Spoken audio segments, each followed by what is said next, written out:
ఏంటి మళ్ళీ అమ్మాయా? అబ్బాయి అయితే బాగుండేది. ఈ ఒక్క లైన్లో ఎంత మీనింగ్ ఉంటుందో తెలుసా? బేబీ పుట్టిన 5 మినిట్స్లోనే కంపారిజన్ స్టార్ట్ చేసేస్తారు. అబ్బాయి అయితే సెలబ్రేషన్స్, అమ్మాయి అయితే సైలెంట్గా ఒక లుక్. ఎందుకు అమ్మాయి అంటే అంత తక్కువ? ఇంట్లో అమ్మగా ప్రేమను చూపిస్తుంది, చెల్లిగా తోడుంటుంది, అక్కగా సపోర్ట్ చేస్తుంది. తర్వాత ఇంకొక ఇంటికి వెళ్ళినా కూడా 2 ఫ్యామిలీస్ని ఈక్వల్గా చూస్తుంది. అబ్బాయి ఇంటి పేరు నిలబెట్టేవాడు అంటారు, కానీ ఆ అమ్మాయి ఆ ఇంటి గౌరవాన్ని నిలబెట్టేది.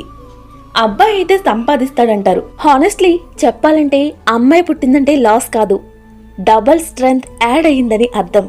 సో నెక్స్ట్ టైం ఎవరైనా మళ్ళీ అమ్మాయా అంటే స్ట్రైట్గా చూసి ఒక్కటి చెప్పండి, అవును అమ్మాయి పుట్టింది, తను మా అదృష్టం అని.